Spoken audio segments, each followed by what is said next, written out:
If you're a senior leader right now, you're in back-to-back meetings, everything on your desk is marked urgent, and the things that actually move the needle keep getting pushed to tomorrow. There's very little, even in large organizations, that are so urgent that they require an instant decision. I really do believe in managing energy as opposed to managing time. What these three leaders figured out about urgency didn't just change the way they work, it changed how they lead. What got me here, it won't get me there. The Group Chief Risk Officer at FirstRand, the Group CEO of DNI, and the Head of Corporate and Public Sector Sales at Citi. I've really got a bit of a glitch in my personality. I struggle to rebuild trust after trust has been broken. Excellence is striving for constant improvement, constant betterment, but it's not kind of stewing and waiting for perfection.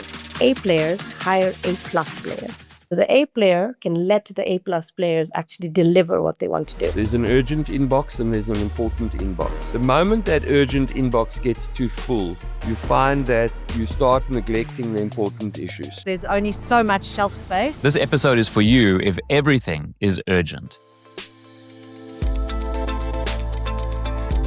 You know that moment when your calendar is back to back and your inbox is overflowing and everything that lands on your desk comes with the word urgent attached to it? And somewhere in between all of that, there's a strategic decision that you know you should be thinking about, but you just can't quite get into it. And the urgent keeps winning and the important keeps waiting.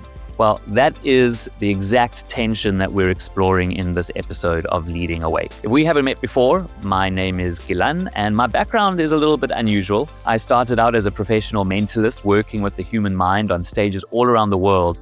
And that path eventually led me into the world of leadership, where I now work with senior leaders and executives on performance and presence and the inner game of leading under pressure. And one thing that I hear from almost every leader that I work with is this frustration. I know what matters and I just can't get to it. And that's what this episode is about. Now, this show, Leading Awake, is where senior leaders drop the mask and share what it actually takes to lead, not just manage, in a world that won't stop pulling at your attention. And this episode is about how to lead when everything is urgent.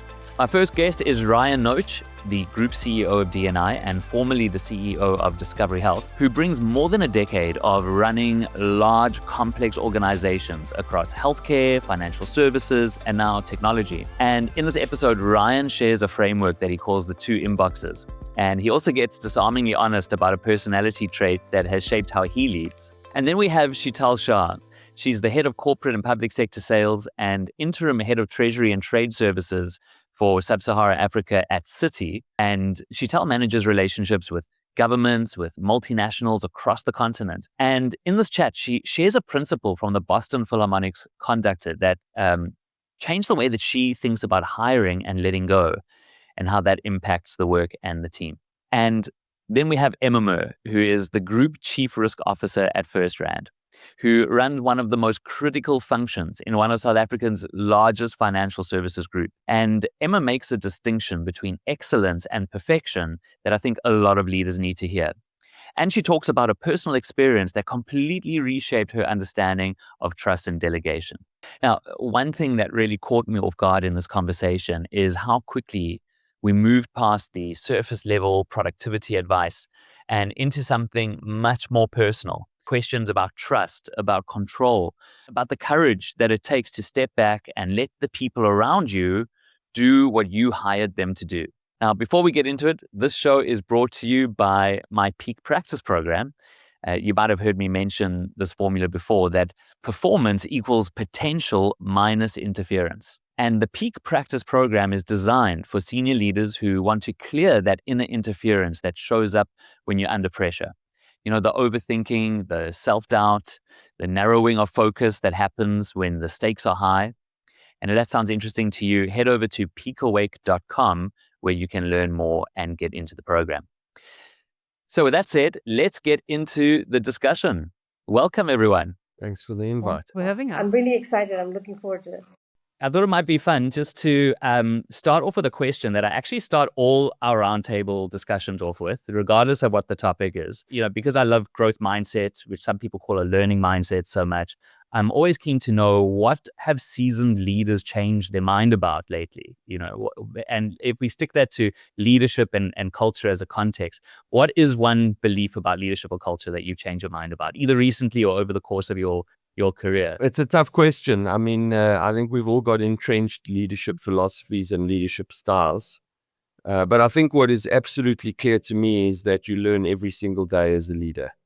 And the moment that you feel confident and comfortable in your leadership, that's the moment that you're going to be surprised by a challenge that you weren't expecting. For me, I guess the recent learning is about sector change. I've moved out of financial services and into tech and technology, into telecoms and technology clusters. And I guess the real learning for me in that change has been how different the culture, the leadership approach, and the thinking is between sectors. It's radically different, polarizingly different, and requires a leader to be able to change their style, adapt to the new environment, and embrace a different approach to culture. And that's been a big learning to me. What is something that you've had to adapt? So like something that you once believed or did things a certain way, and then you had to learn and adapt in the way that you described. In the sector that I'm in at the moment, the opposite is true. There's much less of that financial services red tape, governance and bureaucracy, and the ability to make quick decisions is much more empowering. So as a leader, one, I think, needs to be able to adapt to teams that are wanting to change direction immediately and instantly, with a much less thoughtful and certainly much less considered approach. And one has to trust instinct to a large extent in that regard. Thanks. Yeah. So just going back to the original question, which is, what's one belief about leadership or culture that you've changed your mind about? I'd love to hear from Emma, Sheetal, anything come to mind for you? I really resonate with what Ryan was saying around resilience and certainty of leaders, because I think one thing that I've learned over time is that there are times and moments where everyone actually has a level of self-doubt or uncertainty. When I became a parent, for me, that actually did quite shift the way I understood leadership, because it almost gave me the perspective that everyone is different. There's an intensely human aspect that needs to come into leadership and into business. And I think if you kind of shift that mindset from a very strong task orientation to task delivery, but with that relationship and human orientation, you really get the most out of the teams and the people that you work with, and you actually are able to deliver the most for the business. So that kind of human orientation and understanding that people come from different perspectives and everyone is different and has different backgrounds and contexts has been hugely valuable in terms of a shift for me. And then the other one I think that has also been very valuable for me is learning that you can question and relook everything. The thing that I've always wanted to learn how to do is kind of ask the questions to really kind of make people reflect on why they do things the way they do and why systems and processes are the way they are. If you prod some of those foregone conclusions and you actually really challenge why we're doing things the way we are, or why a certain way of doing things is the way it is, you can often kind of get teams and the business to reorientate and transform a bit. So I think just that mindset of being able to kind of challenge the status quo and question why things are the way they are. I love that. Yeah. And Sheetal, what about you? What's one thing that you've changed your mind about with the leadership or culture? I think for me, authenticity and something that Emma said is also about understanding people's backgrounds and cultures. I've worked in international banks pretty much all my life, and I think it's become a core part of what we have to understand, whether I'm doing business with people in China or New York. So for me, I think a leader who's vulnerable, who's willing to say when they don't know something because they don't have all the answers. For me, that to me is very authentic. That's come up so many times across these Leading Awake episodes. It almost sounded like there was this revelation at some point in their career of, oh, I don't need to have all the answers. And that seems like such a simple thing, right? But it has come up so many times as kind of a standout thing that it's great to hear it again. It sounds like we need to hear that a lot out there. And just for leaders listening to this to realize that that's not just it's not just an idea. It's something that we need to embody, and that can feel scary and risky. I would love to talk a little bit about mindset. What is that lens that has most helped you to separate the signal from the noise, and to really focus on what's truly important when everything around you feels urgent? I mean, I suppose the first test that I always do is around the level of impact that something has.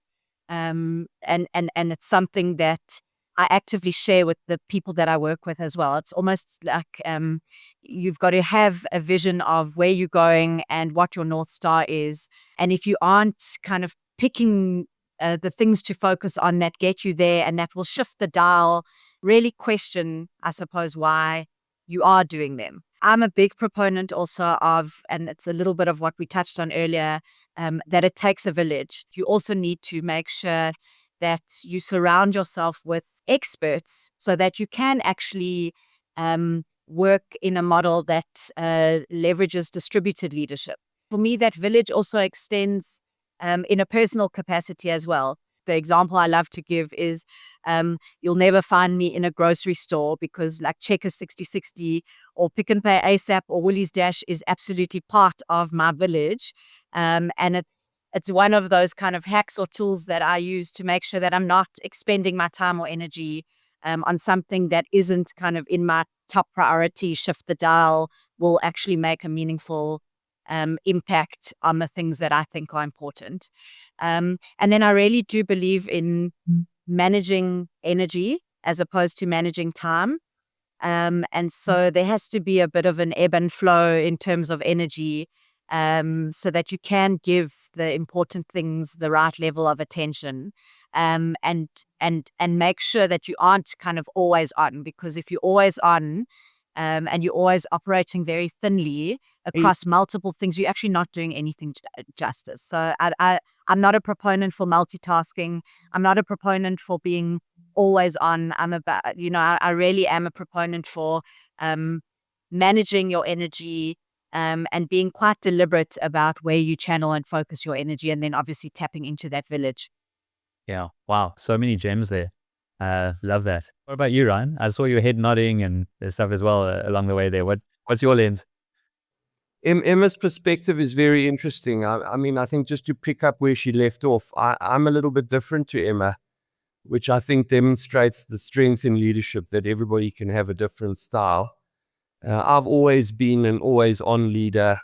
I do believe, of course, in protecting energy, but I think work rate, being always available, and being constantly engaged are critical features, certainly in my own leadership style, and have been part of my success. I liked very much Emma's reference to a North Star. For me, that's purpose. I think every organization and every strategy should be centered around a very clear purpose. Emma called that impact. For me, it's a vision of what the organization seeks to achieve and how it seeks to impact society and stakeholders. And I think all the decisions should be purpose-driven. And I think if you combine that purpose-driven decision-making with a bias to action, then I think that your decision-making can be well-guided, truly well-guided. I'll share an anecdote lastly before I hand over to Sheetal. I think we've all got very full inboxes, and certainly, in my prior role at Discovery, I had 6,000 staff. and I had responsibilities across a number of different facets of the business, and probably most importantly, 4 million customers. You've always got a very, very full inbox. I make sure that my inbox has 0 unread items before I go to sleep every night. It's my own promise to myself.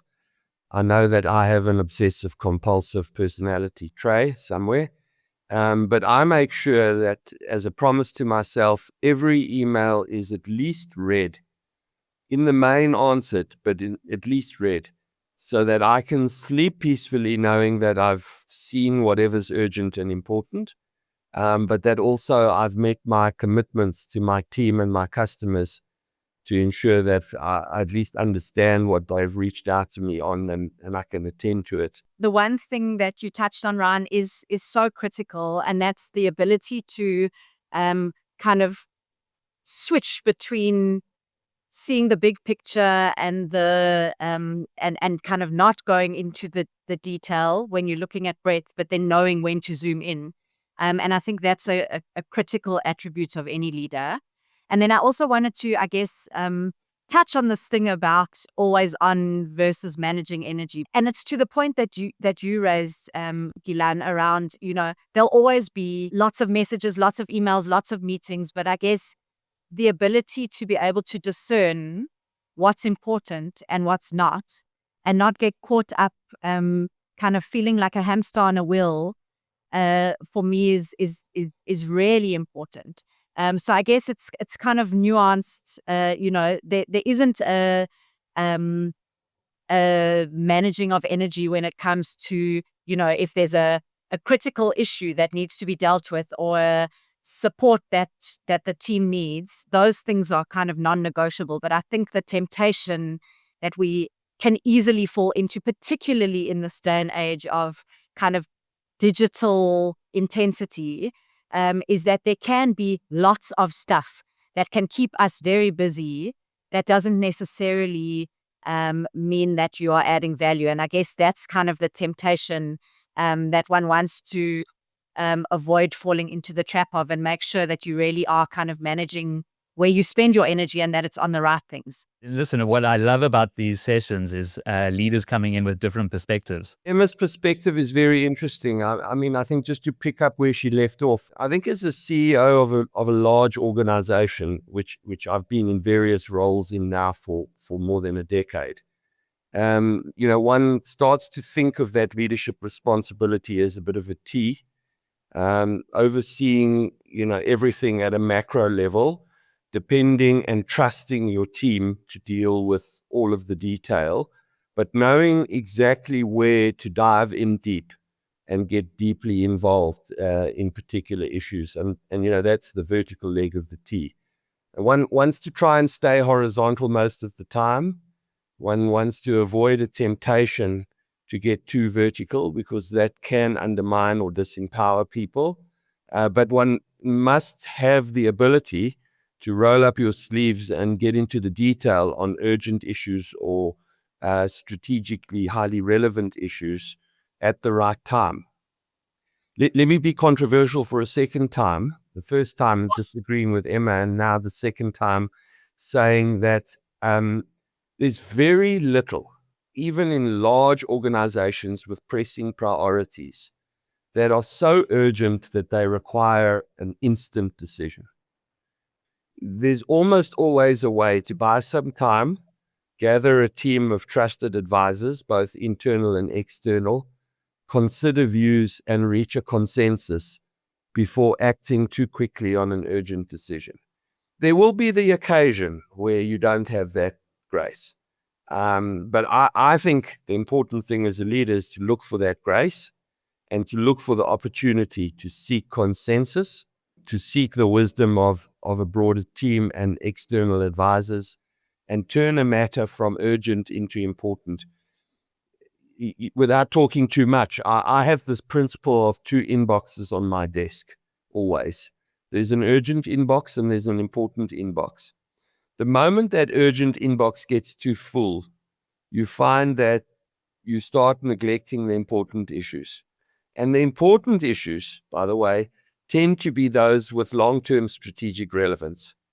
They're the things that don't have to be done today, tomorrow, or the next day, but have major impact on your strategic relevance. So I would say be careful to allow that urgent inbox to get too full, and decant stuff into the important side and make sure you're getting through that important inbox. Sheetal, what are your thoughts on all this? I want to agree with both of them. Maybe comment on what Emma said earlier. And I can resonate. I feel like as women, we need to juggle a lot, and we're constantly juggling between family and school and kids and work. And that juggling comes down to brutal prioritization, which is what Ryan said. Once you are very brutal about how you prioritize what is important versus what is urgent, then that helps you navigate. So for me, that has helped me, because I'll ask the question, everything's urgent. Like everything needs to be done yesterday. I get emails saying, oh, but the client needs this yesterday. So I think trying to discern whether it's urgent or just urgent, I think that's the balance that we need to kind of figure out. And that's where I kind of zoom out and say, okay, now what's important, what's not. I actually color code my emails. So anything that's urgent and that comes to me comes in red. If it's me with other people, it's pink. And then everything else, like newsletters and things that we have coming through, reports, I've got standard reports coming through, is blue. So actually my inbox looks very colorful. And I know that the reds and the pinks have to be read before end of day. So that's how I prioritize. And then by the end of the week, I catch up on the blues of the weekend. The teams that I'm hiring are the Gen Zs. The treasurers and the CFOs that I now talk to are also not old school anymore. They're a whole new breed of treasurers that I pitch to from a sales perspective. Providing people with a purpose and why you're here and why is that work important is an angle that you have to consciously talk about and consciously give feedback on. So be generous with feedback is my view, but firm with where things need to be important. Things need to be improved as well. Available and showing up. So when you say you're available 24/7, Ryan, and you're always on, for me, it's about being available, but not expecting my team to be available on Sundays. Also being there, and I show up for things. I show up for meetings in person, actually, nowadays.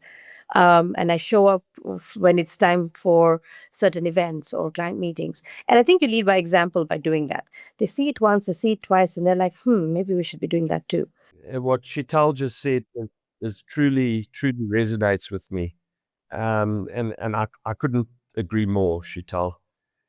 When you are the final accountable leader for a team, a large and senior, highly professional team, you have to protect that team, exactly as you were saying, Sheetal. It's your obligation to ensure that that they're not overburdened and not incessantly disturbed with lower priority items, so that they can think clearly, meet their personal and their work commitments, and achieve the purpose. And I think that's part of the big job as a leader.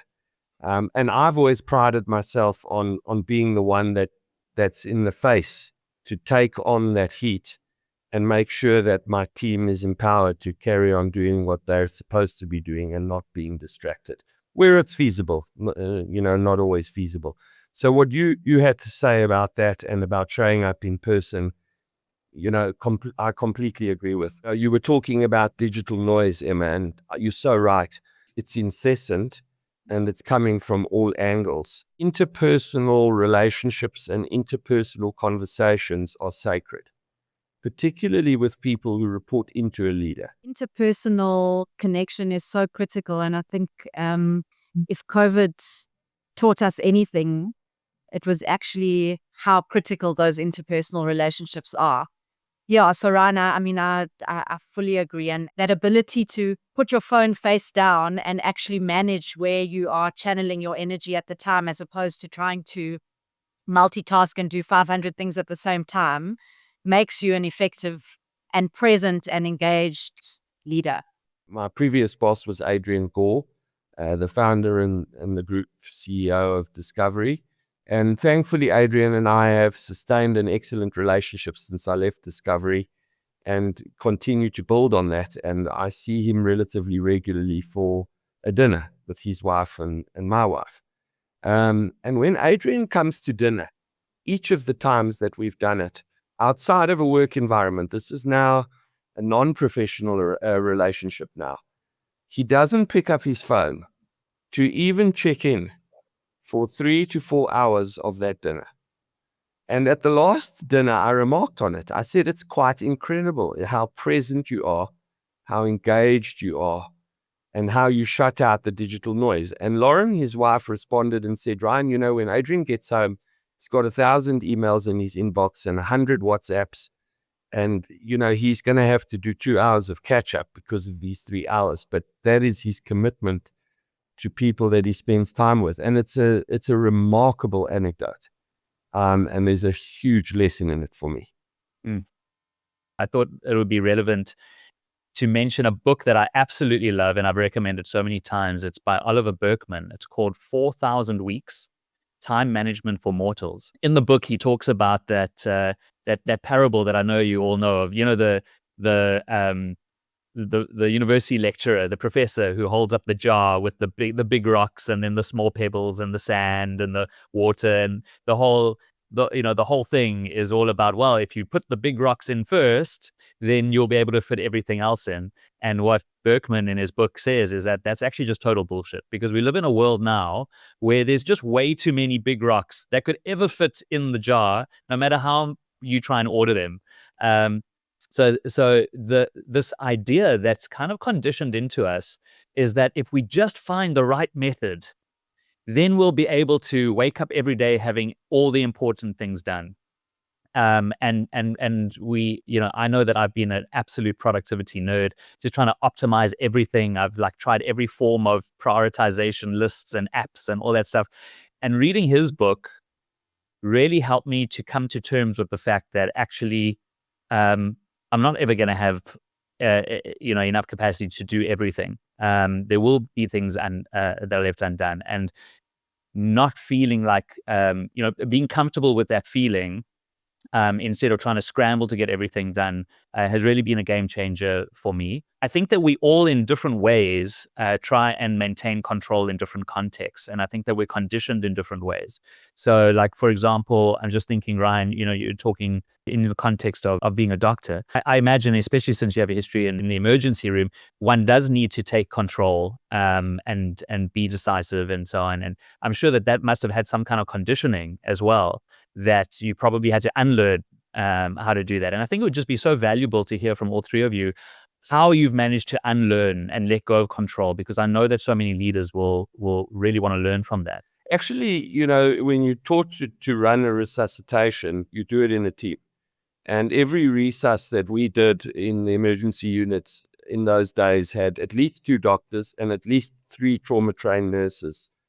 If there's a hemorrhage in a limb and an airway that needs to be preserved and a fracture that needs to be aligned, you need multiple hands.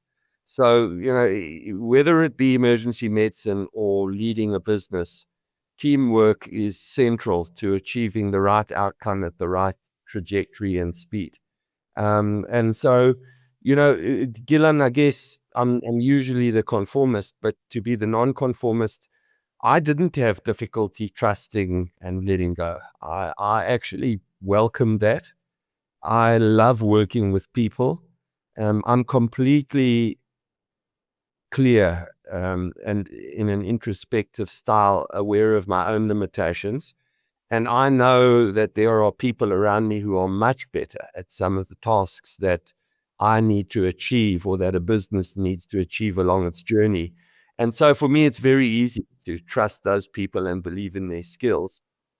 My difficulty is when trust is broken. And that's where I've really got a bit of a glitch in my personality. I struggle to rebuild trust after trust has been broken. And so my own difficulty as a leader is slightly different to the one you describe. I find it easy to trust and delegate, difficult to recover trust after it's been broken. When I moved roles from running a business, as I was at Discovery, to overseeing an investment holding company, which, you know, has investments in 23 businesses, each with their own CEO, what I struggled to do was not to get too operational and mess in the cereal bowls of those CEOs. And there, I think there's unlearned behaviors which directly answer your question.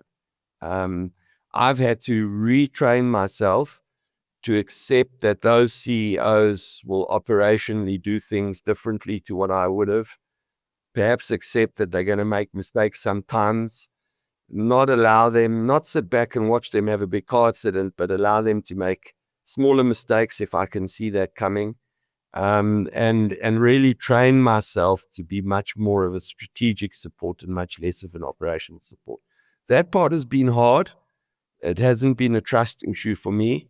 It's more been around, moving from a competency of operational leadership into a competency of strategic and investment leadership. When you feel that tension inside and you notice that there's that conditioning, what do you tell yourself, or how do you then internally manage that? So you're kind of on the inner game side of things. Yeah, I try and put myself into the shoes of the person that I could be affecting.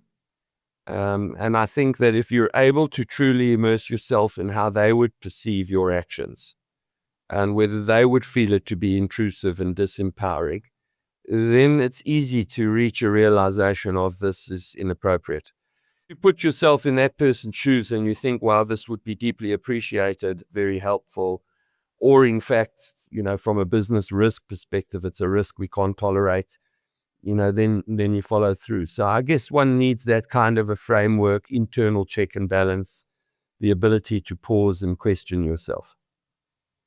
Ladies, how about you? I think for me, it's about what got me here won't get me there. So I think that realization early in I've been doing sales for the last 25 years of my career.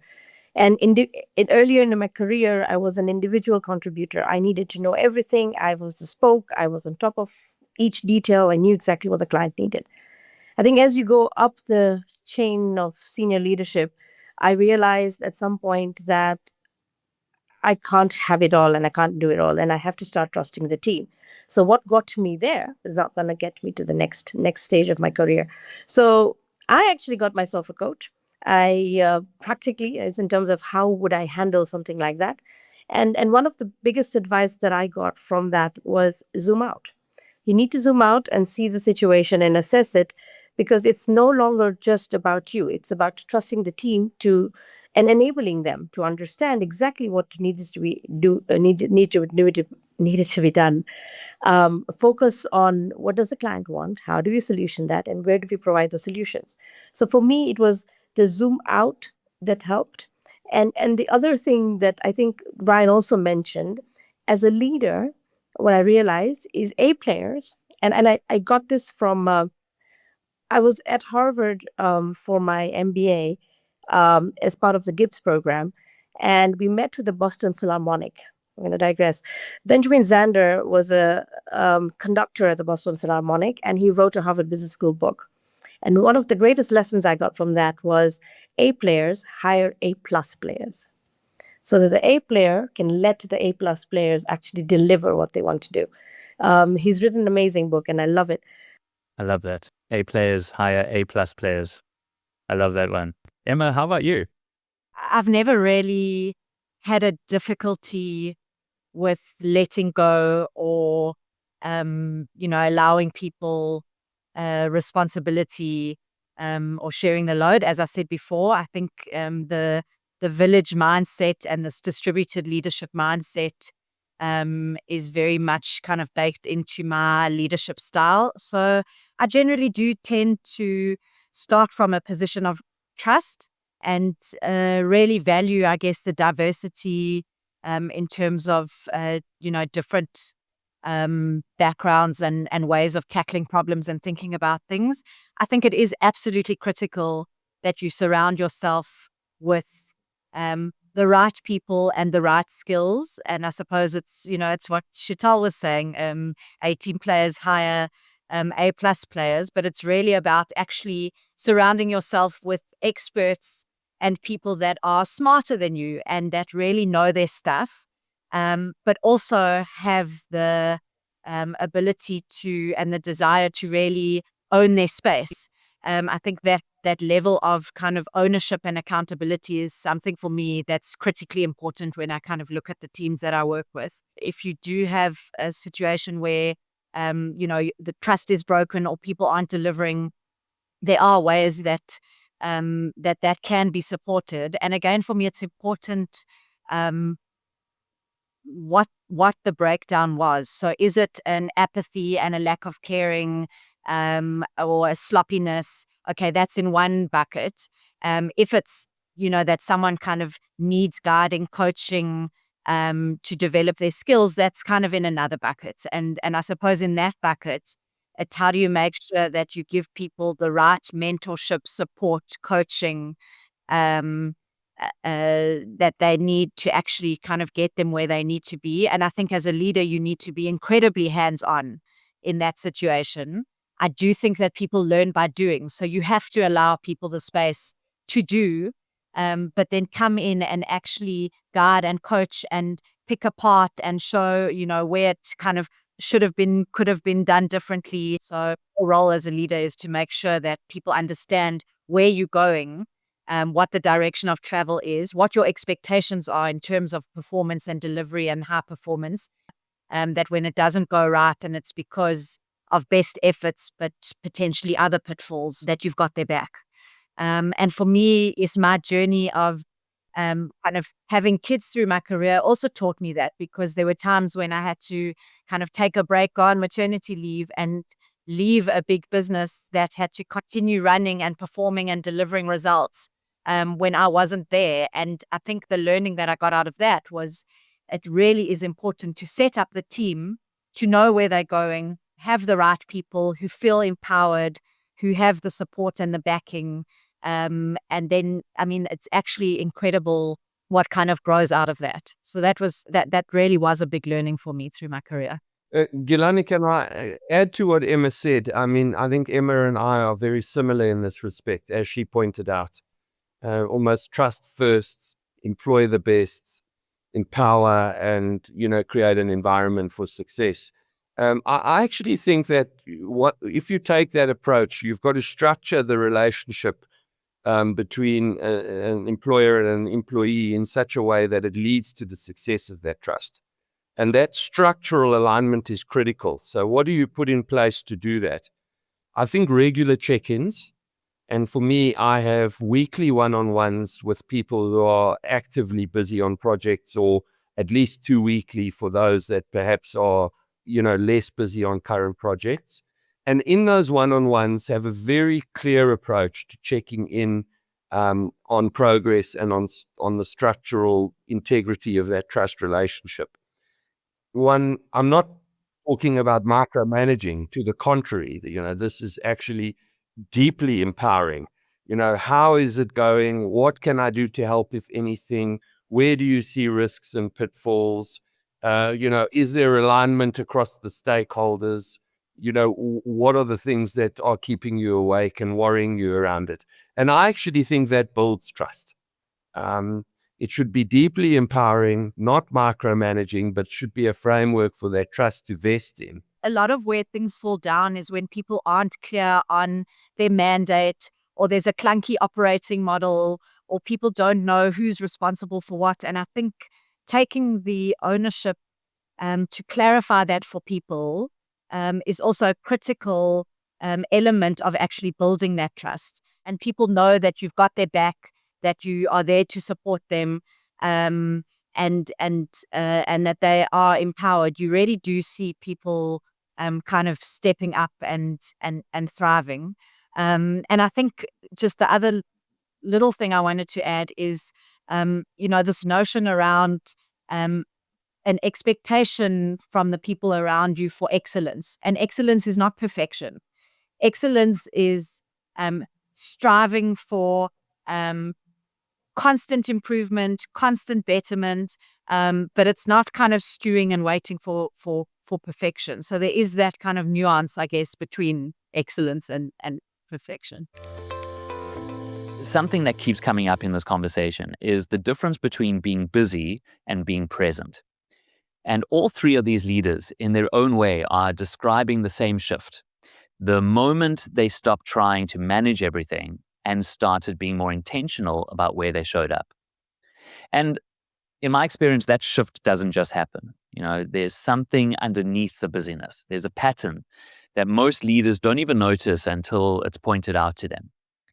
That pattern is usually things like the need to feel in control, the discomfort of letting go, and the voice in your head that says, if I don't handle this, it just won't get done or won't get done right. That's exactly what my peak practice is designed to work on. I mentioned the formula that performance equals potential minus interference. And this practice is a structured program for senior leaders, 14 days with just 10 to 15 minutes a day. And it's built around identifying and clearing that inner interference that keeps you reactive instead of deliberate. And leaders who've been through it describe something quite specific. Not that they suddenly have more time, but that they're clearer about what deserves their attention. And they're able to control their impulse to behave in self-defeating ways. They have a lot more clarity. And the positive impact of that really compounds over time. So if what you're hearing in this conversation resonates, I encourage you to go to peakawake.com, check out the Peak Practice program. I think that you'll find it extremely useful. But for now, let's get back into the conversation. We're talking a lot about people growing. We're talking about giving people the space to be able to do. I'm just kind of paraphrasing or bringing in some of the things that I think came from each of you. I also know that when you have people who are experts on their topics, in the world today and how it's changing so rapidly, it's also equally important to have people who are able to unlearn, people who are able to adapt, people who are curious, and all of those qualities, because there may be brand new skill sets that they would need to learn that they don't have, they can't necessarily leverage, their decades of previous knowledge on. So, we talk about growth mindset. This seems to be a thread that's woven through what you've said here. And I know that there's often this tension between giving people the space to grow and also making sure that results are delivered on time, especially when there's that urgency that everybody's experiencing. So how do you personally find that sweet spot between the patience for somebody to grow and the pressure that the system gives for outcomes? How do you navigate that? And what can our audience take away kind of practically from your experience? For me, I think it's balancing ability with attitude, right? So again, when we talk about hiring A+ players, are we hiring the right attitude? From a banking perspective, when I look at hiring people, I'm like, I can teach you product. A current account is a current account is a current account anywhere, but I can't teach you the attitude. So I've been doing sales all my life, and when I hire, I'm looking for somebody with the ability and the want to learn. They're hungry to deliver. They want to make a difference in what they're doing. So for me, that is critical when I hire anybody for any role, really, if I look at it, because everything else I think can be learned. That ability with attitude balance has been my kind of compass as well, and said, this is what we are looking for when we are looking for results. So I'll give you an example. Last year, one of my implementation team members wanted to come do sales. They've never sold in their lives, but she was willing to learn. We gave her direction. We gave her ways to improve. We created space so that she could succeed. And if you look at her today, you would never tell that she's never sold for the last for her career. So for me, it's providing the right space for people to grow and get the results as a result. I think that there's some really great examples like what you had mentioned, Sheetal. And what I'm also pointing to is what happens when somebody is not necessarily growing. So what happens if they've got the attitude and they're trying to grow, and yet the output or the timeline is putting pressure? Like, where is that sweet spot, and how do you deal with that when it's not an ideal kind of case study? In a leader's role, one of the most important decisions you make is around task allocation. You want to ensure that when you ask somebody to deliver on a project, that you create an environment for them to succeed. Otherwise, don't be allocating that task to them. Don't set them up for failure. That means having a virtual structure around them. These days, nothing happens in direct reporting lines anymore. You create a virtual team around them and a virtual structure around them that gives them the necessary support not to get into trouble and to ensure that they absolutely can succeed. If you're, setting somebody up on a project and you have that worrying, niggling feeling in your gut that, there's a chance that they're going to get into trouble here and they're not going to make it. The time is too pressurized for their ability and maybe above their competency level. Then the mistake is yours, not theirs. And you can't afterwards go and, hold them too accountable for that. There are times when somebody will be floundering. I think the key there is recognize early, bring in the right support, and maybe that's the moment where, in my earlier example of the T, where you get some vertical involvement and you get into the detail and help them succeed. Otherwise, frankly, in my view, being provocative, I think you're a bad leader if you sit by and watch somebody flounder and put them under pressure to succeed, but don't actually roll up your sleeves yourself. I know that I've fallen into that trap. I've hired really great people and just slipped into the curse of knowledge. Just because something was clear to me, I hadn't properly communicated it and hadn't set them up for success. Especially when we're talking about blind spots, you really can't see the label from inside the bottle. And what you're saying is so important. And I know how easily I've slipped into it. I know that a lot of leaders will resonate with that. I was just going to add to that. If I use Citi as an example, the beauty about working in a multinational, multi-country organization is we leverage network. So where somebody is struggling with something in South Africa, I'm sure somebody has done it in Dubai or London, New York. So we kind of use that. If we find that somebody is struggling with a specific problem, it has been done somewhere else. So we leverage the network to see, okay, how best can we do it and how can we help this person succeed? We've been talking a lot about trust. And we know that trust is, both vertical and horizontal. I'm wondering, just from your perspective, what is the one or two things that you most need to see from a leader for you to truly trust them, or to reinforce that trust? The one is bad news first. I find it difficult where bad news is withheld and massaged and managed. Good leaders are right at the forefront when the tough stuff happens. They're at the point of the engagement through the difficulties, and they will stand up and be counted and cover for their team and take the responsibility. When the good stuff happens, leaders are hiding at the back of the pack. Rassie Erasmus is a good example. When the team plays badly, he handles the press conference. When the team plays well, he sends the captain and a senior player to handle the press conference. Watch what happens, and you'll see that's exactly his approach. And in my view, that's a very positive sign of a good leader. When the World Cup trophy was awarded, he didn't, like some of our leaders, stand in the front and hold the trophy and show the world. He stood right at the back and was a small face in the back row, and let his team celebrate the joy. So it's that distinction of when a leader has to stand up. And for me, those are critical pointers in direct response to your question. And I'll extend the question as well to say, just an invitation for anyone to share a story of perhaps when you yourself broke trust and what you learned from it. My rule is no surprises. So I would rather know about something that's going wrong earlier rather than later. I do not ever want to be caught with my pants down. So for me, it's no surprises. Tell me earlier, I will deal with it. We will deal with it as a team, but just tell me. Yeah. And for me, I think one of the greatest signs of a great leader for me is showing vulnerability. Vulnerability with respect, I think. People who are willing to listen without judgment. People who are aware of the cultural differences that happen around them. I work in multicultural organizations, so for me that's important. somebody who will admit that they don't know something and ask for help.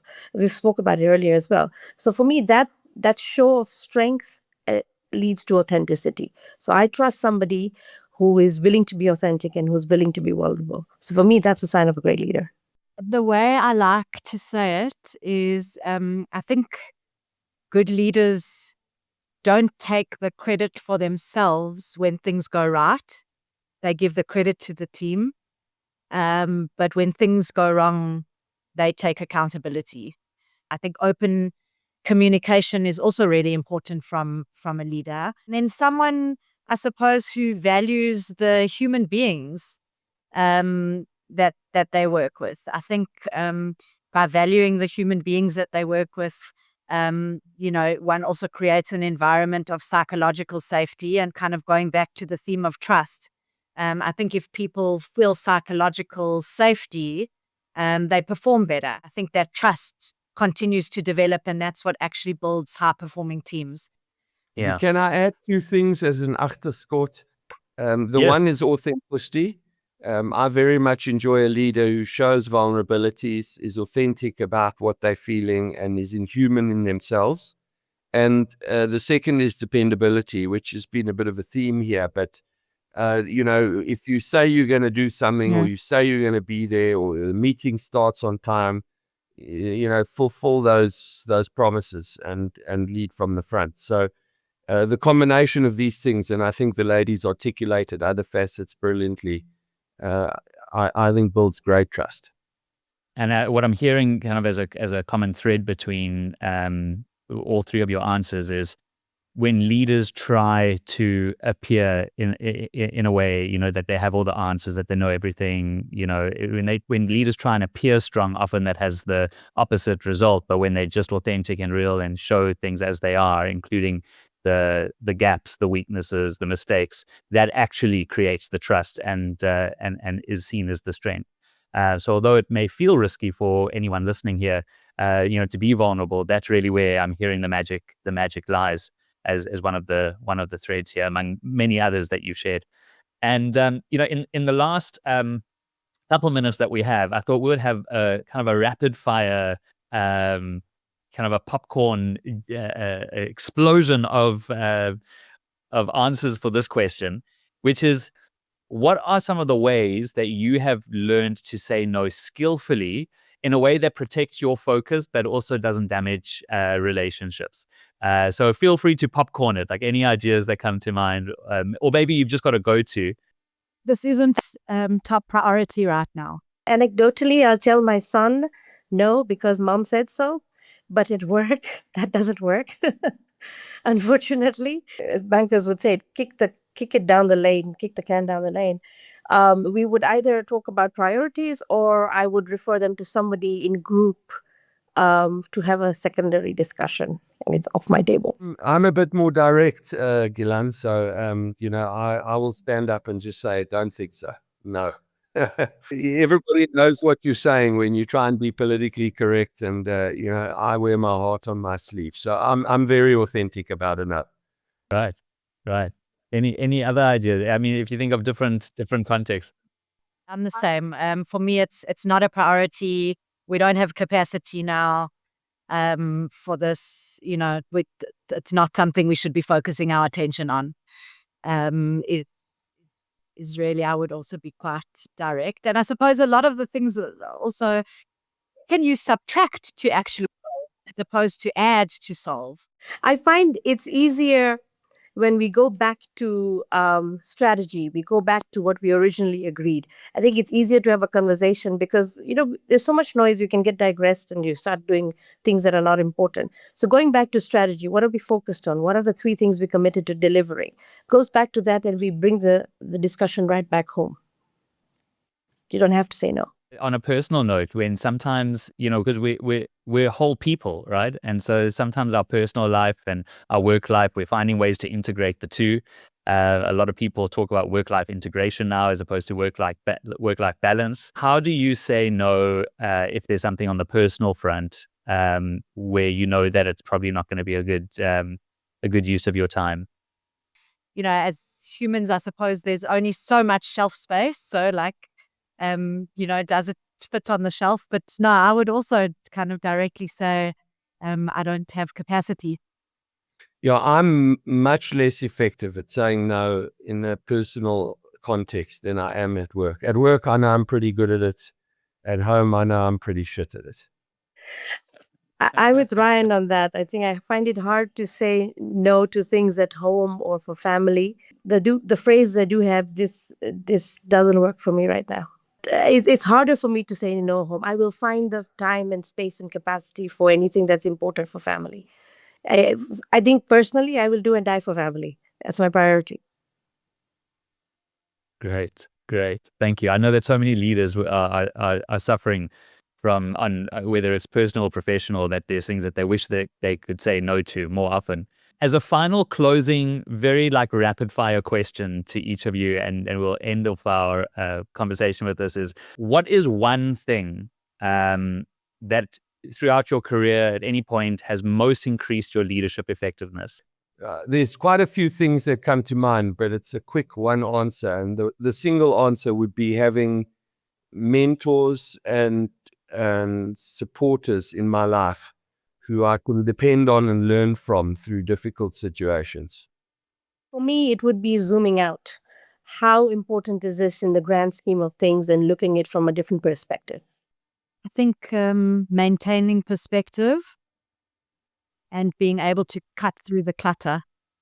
Which brings us full loop back to one of the first things that was discussed, which is around having that purpose, that impact, that guiding star, that North Star. So here's what I noticed in this conversation. None of these leaders actually set out to talk about presence, because the topic was about urgency and prioritization and saying no.